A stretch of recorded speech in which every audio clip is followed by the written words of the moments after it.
Funcionários da loja de armas do Reddit, quais são alguns sinais de alerta que os levaram a negar a venda de uma arma de fogo? Sério? Eu trabalhava em uma grande loja de artigos para exteriores. Um homem veio buscar uma arma que se recusou a me dar sua identidade. Também não quis me dar seu nome, endereço, data de nascimento ou qualquer outra informação. Ele disse que deveria ser capaz de responder às perguntas da verificação de antecedentes e que isso deveria ser tudo de que eu precisava. Venda negada.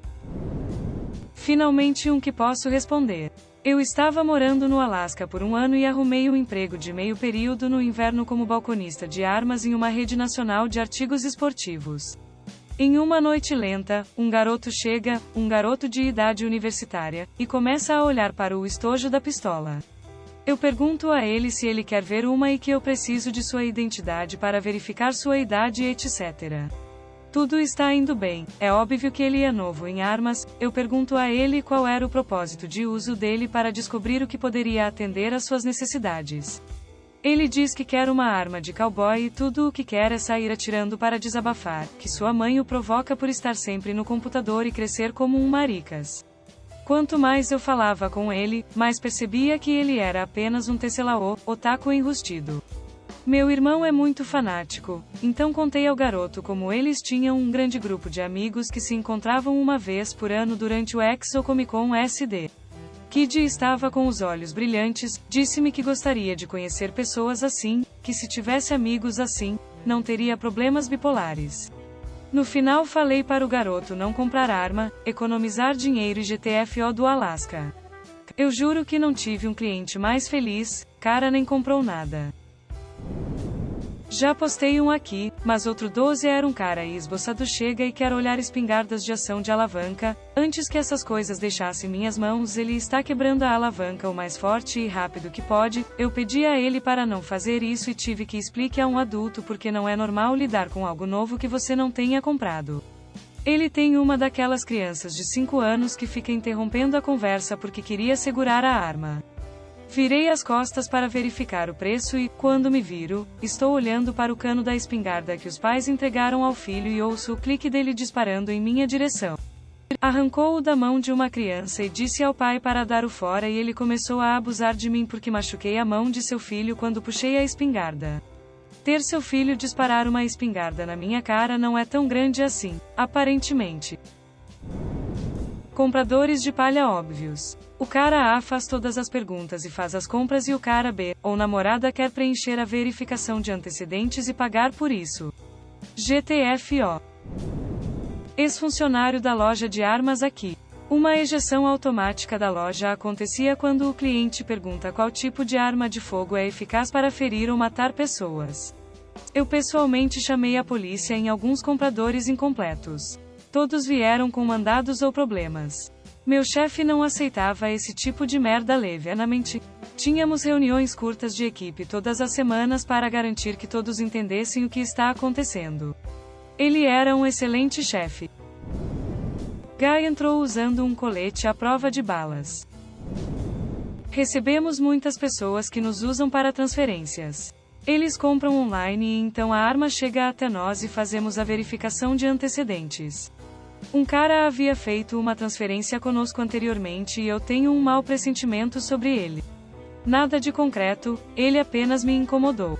Algumas semanas depois, ele ligou novamente para outra transferência. A arma estava vindo do Alasca, então eu disse a ele que demoraria um pouco mais do que o normal e que ligaria assim que chegasse. No dia seguinte, ele ligou querendo saber se eu já tinha um número de rastreamento, eu não tinha. A Alaska FFL só fazia negócios por correio. Como diabos uma carta deveria chegar ao Alasca durante a noite, eu não sei. Novamente, eu disse a ele para ser paciente. Avance uma semana e ele me liga 3 vezes. Ele vai deixar escapar que o traficante no Alasca não quer falar com ele e precisa que eu seja o intermediário. Essa é uma bandeira vermelha. Os vendedores normalmente se comunicam com os compradores. Ele estava agindo de forma muito superficial e impaciente, então decidi negar a venda. Então, liguei para o revendedor porque isso estava ficando impreciso. O negociante me disse que cancelou a venda. Interessante, isso nunca tinha acontecido antes. O traficante disse: estou desistindo aqui, esse cara é um assassino em série em formação. Ele assediou o traficante várias vezes ao dia, começando no dia em que encomendou a arma. O traficante disse que o cara sabia que a venda foi cancelada porque ele disse a ele e devolveu o dinheiro. Isso resolveu para mim, eu não estava interessado em lidar com quaisquer transferências para ele. Quando finalmente bloqueei seu número de telefone, 2 dias depois de falar com o revendedor, tinha 35 ligações perdidas dele. TLDR. Cara estava super impaciente com uma transferência, assediou o vendedor e assustou-o muito.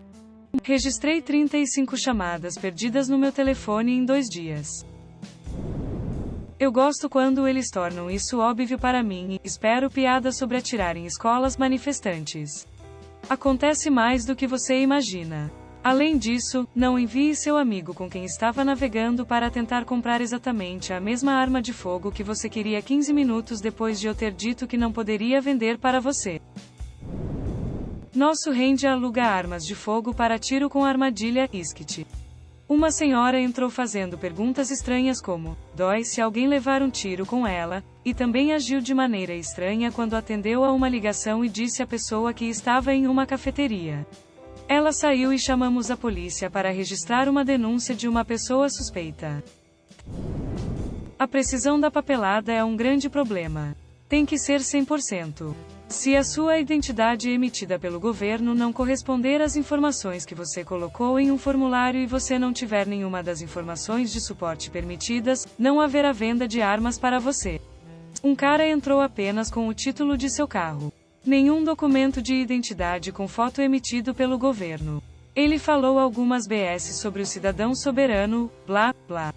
Pegamos suas informações e o colocamos na lista negra do computador. Não queríamos ser associados a esse tipo de pessoa. Também perguntávamos qual era o uso pretendido e os conduzíamos com uma determinada temporada de caça. Um exemplo seria: ok, por que você precisa de um rifle 22 para caçar veados? Se eles respondessem sim, sem arma. O rifle 22, embora seja capaz de matar um servo, não é permitido nos regulamentos de caça de nosso estado, ou qualquer outro que eu saiba. Grande bandeira vermelha. Tínhamos um protocolo segundo o qual, se tivéssemos clientes estranhos, como pessoas pedindo uma bala, parece assim estar apenas tentando pegar alguma arma, fazendo declarações ameaçadoras, etc. Faríamos com que eles preenchessem sua seção do formulário 4473, fotocópia e ID e, em seguida, negue a venda. Dessa forma, poderíamos envolver a aplicação da lei conforme necessário. Se apenas dissermos não, você não terá nada além de uma descrição de merda e algumas imagens da câmera de segurança. O que realmente se destaca é o cara que, durante uma conversa fiada apalpando o cliente, perguntou se ele poderia sair com a arma naquele dia. Dissemos a ele que, se a papelada fosse aceitável e a verificação de antecedentes retornasse como um procedimento, ele poderia fazê-lo. Ele segue com bom, agora eu posso congelar minha vadia de esposa. Nós o mandamos fazer a papelada, copiou sua identidade e negou-lhe ali mesmo. Ele estava chateado para dizer o mínimo. Ele finalmente saiu. Chamamos a polícia e eles fizeram uma verificação de bem-estar. Acontece que ele era apenas um idiota. Ainda o coloquei na lista negra do computador. Quando eu trabalhava atrás do balcão, eu tinha um cara que não parava de varrer clientes e funcionários com a boca de armas que ele pedia para ver. Eu o alertei várias vezes para parar. Quando ele deliberadamente apontou para um cliente, eu imediatamente tirei a pistola e o chutei para fora da loja.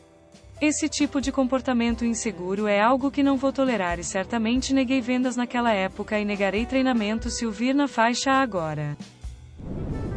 Trabalhei em uma loja de armas por cerca de 1 ano e meio. Alguns caras vieram pedir armas de fogo baratas.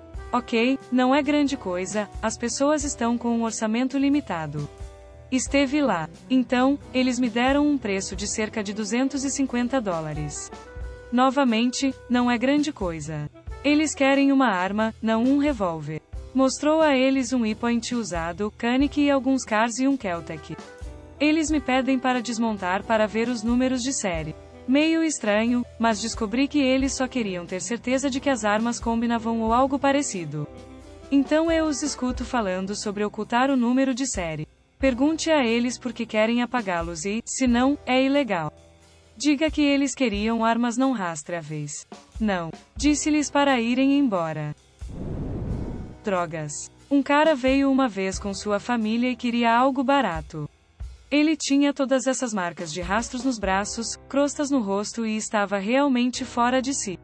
Fiz o meu melhor para dizer não a ele sem fazer barulho e finalmente tive que dizer algo sobre as marcas da pista na frente de todos. Não foi um bom dia para ele, eu acho que ele estava dizendo à sua família que eles eram de outra coisa e eles acreditaram nele. Eu não trabalho em uma loja de armas, mas sou um colecionador ávido e conduzo vendas privadas de vez em quando. No meu estado, há algumas regras modestas que devem ser seguidas. Você não pode se transferir intencionalmente para uma pessoa proibida, você não pode se transferir para uma pessoa proibida, você não pode se transferir para um menor de idade, a menos que ele seja uma família membro, esse tipo de coisa. Devido à proximidade do meu estado com Illinois e Chicago, e a relativa facilidade de obter uma licença de transporte, a licença de transporte tornou-se uma espécie de substituto para verificações de antecedentes que os vendedores particulares não podem fazer. Eu peço uma carteira de motorista para mostrar residência, uma autorização de transporte para mostrar que essa pessoa passaria por uma verificação de antecedentes 4.473 se eu fizesse uma, então peço que preencham uma nota fiscal basicamente dizendo, eu prometo que não sou uma pessoa proibida. Qualquer entusiasta de armas legítimo pode passar rapidamente por esses requisitos. Pessoas que se irritam com eles acendem bandeiras vermelhas para mim. Um cara, https. Ingur. Com a R12FF, fez um super esboço de mim e eu peguei alguns screengrabs da conversa. Basicamente, ele era de fora do estado e tentou me persuadir a lhe vender um rifle AK. Depois de verificar 2 ou 3 vezes as leis relevantes, disse a ele que não me sentia confortável com uma venda privada, mas que ficaria mais do que feliz em ir a um revendedor e pagar a taxa de transferência. É legal transferir para um comprador de fora do estado se você fizer isso por meio de um revendedor. Teríamos nos encontrado em uma loja de armas e levado 10 minutos para fazê-lo. Ele não ficou feliz com isso. Ele enviou esta foto de coleção aleatória de armas, alegando já possuir várias metralhadoras. Elas não eram, então obviamente ele não pode ser uma pessoa proibida. Em seguida, ele tentou o movimento, tanto faz, vou comprar de outra pessoa, provavelmente esperando que eu estivesse com pressa para vender. Nunca tenha pressa para vender.